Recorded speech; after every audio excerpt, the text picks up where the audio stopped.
देख लेना, ये आप समझ लेना, ये कर्मचारी यूनियन है, ये डुक्कू है।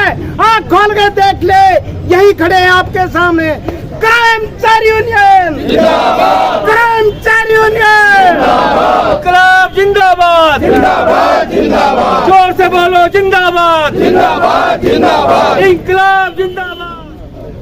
के प्रधान जी, दूसरे ऑफिस बैनर SC/ST के प्रधान जी भाई मनोज, दूसरे ऑफिस बैनर डुबुलिया के प्रधान जी और मेरे सम्मानित साथियों और बहनों, साथियों ये जो हम JDM कॉलेज के बाहर आए हुए हैं,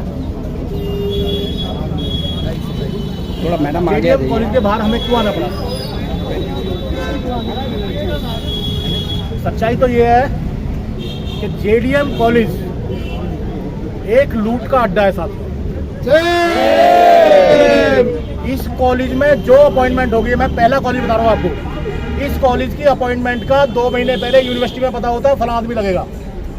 तो जितने पेपर जो भी ये एप्लीकेशन निकालती है, एडवर्टाइजमेंट देती है, जो भी देती है, वो सब एक फॉर्मेलिटी होती है।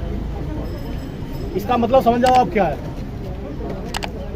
मैडम ने क्या किया, मैडम का दोस्त बताऊं मैं आपको, मैडम ने कुछ प्रिंसिपल की कमियां उजागर करने की कोशिश करी। इन्होंने लिखा UGC को, इन्होंने लिखा यूनिवर्सिटी को, इन्होंने प्रॉपर रिप्लाई नहीं दिया।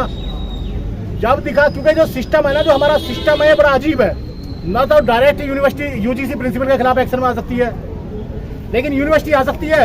यूनिवर्सिटी में इन लोगों ने 2010 के बाद जितनी अपॉइंटमेंट करी है, बिना कुछ करे किसी को छोड़ा ही नहीं है।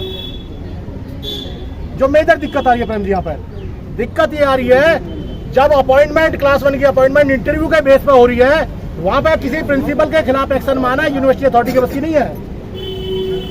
सबको खुश कर रखा है। अब इन्होंने सोचा अब तो सारी अथॉरिटी इनकी मुट्ठी में। अब मैडम के खिलाफ देखो मैडम ने क्या किया है। 30 साल पुराना चिट्ठी जो लिखी मैडम को, उसमें लिखती है 30 साल पहले आपने लीव एप्लीकेशन नहीं दी थी। ये आरोप है जिसमें, और इतने छोटे छोटे आरोप है कि आपको काम दिया गया, वहां आपने 2-2-4 नहीं लिखा, 2-2-3 लिख दिया। क्लैरिकल मिस्टेक हो गई। अरे सुनना, एक सेकंड सुनना। तो मतलब कहने का मेरा ये है, और अभी पीछे एक मीटिंग हुई थी यूनिवर्सिटी में, तो मैं VC साहब से मिला, VC साहब उस मीटिंग में थे। मैंने कहा सर एक बात बताओ, अब जो छोटे छोटे पैटी इश्यूज हैं, जो हमारे रोजाना के इश्यू हैं, उसके अंदर क्या कर्मचारी सस्पेंड होंगे? अब ये हालात हो गया इस यूनिवर्सिटी की कि कर्मचारियों को इन छोटी छोटी चीजों के ऊपर कि तूने ये बोल दिया इसलिए तेरे खिलाफ ये वाला एक्शन आएगा। ये वाली हालत इस यूनिवर्सिटी की बिकने के बाद, मैं ओपन बोल रहा हूँ, बिकने के बाद बन रही है। लेकिन प्रिंसिपल साहिबा, तूने कैमरा भी लगा रखा है ऊपर, और इस मंच के माध्यम से तेरे भी लोग यहाँ पे खड़े हुए होंगे। मैं आपको बता देता हूँ कि आपने जो भी कारनामे करे हैं, डुक्कू ने उनको खंगालना शुरू कर दिया है, और बहुत जल्दी आप कहीं और हो गए। आप अकेली आराधना मत समझो कि उसने हिम्मत दिखाई और उसने UGC तक तुम्हारी बात पहुंचाई, उसने यूनिवर्सिटी तक तुम्हारी बात पहुंचाई, और तुम बड़े ओहदे में बैठे हुए हो और तुमने सबका मुंह बंद कर दिया। सच्चाई ये है साथियों।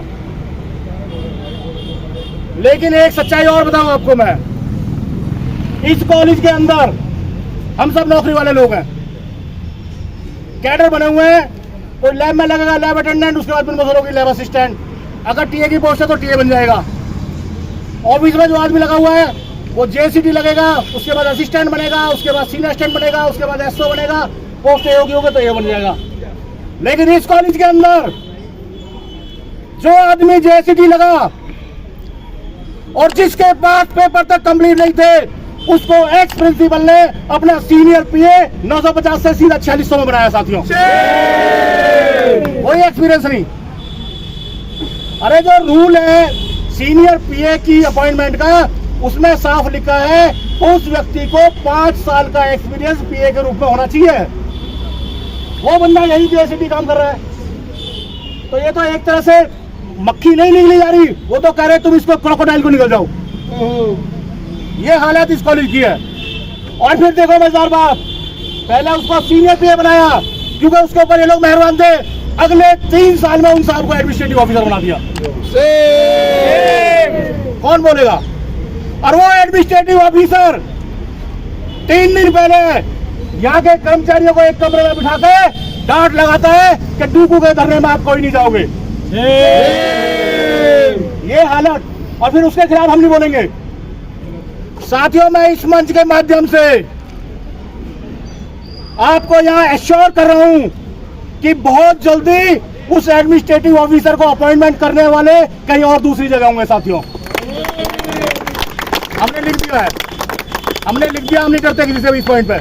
ना हम इस मामले में वोट की परवाह करते हैं। फलाने के खिलाफ बोल दिया, कल वोट नहीं मिलेगी, मत मिलो, 100 बार मत मिलो वोट। हमें नहीं चाहिए, ऐसी वोट नहीं चाहिए गलत आदमियों से।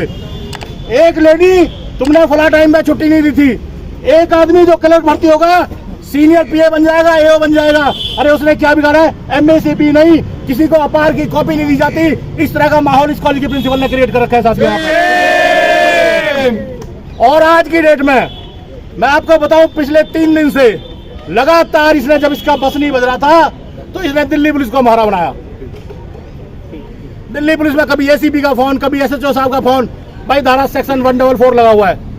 मैंने सर लॉ एंड ऑर्डर हमारे लिए भी अगर प्रिंसिपल नहीं कर रही है तो आप प्रिंसिपल के खिलाफ भी तो बोलो। अभी मैंने एसएचओ साहब को यही कहा, उन्होंने कहा जी मेरी 8 मिनट प्रिंसिपल से बात हुई है, वो कह रही है अब मेरे हाथ में नहीं रहा है। उसके हाथ में क्या नहीं रहा है? उसके हाथ में ये तो रहता है एसएचओ साहब, मैं आपको इस मंच के माध्यम से बता रहा हूँ कि यूनिवर्सिटी से जब 3000-4000 एप्लीकेशन ले लो, उन गरीब आदमियों का 1000 रुपए ले लो और अपॉइंटमेंट इसने जो करना है पैसे लेके वो अपॉइंटमेंट कर लेगी। ये इसके हाथ में है। इतनी महाभ्रष्ट प्रिंसिपल, स्वाति पाल की बराबर महाभ्रष्ट प्रिंसिपल इस दिल्ली विश्वविद्यालय में नहीं है साथियों कोई। और भ्रष्ट आदमी, अगर तू भ्रष्ट है तो उसको भी चुपचाप नौकरी करने दे। एक तरफ भ्रष्टाचार करोगे, दूसरी तरफ तुम एक्शन लोगे। साथियों, ये बर्दाश्त नहीं होगा। लेकिन मैं धन्यवाद देना चाहता हूं हमारे दिल्ली पुलिस के साथियों को।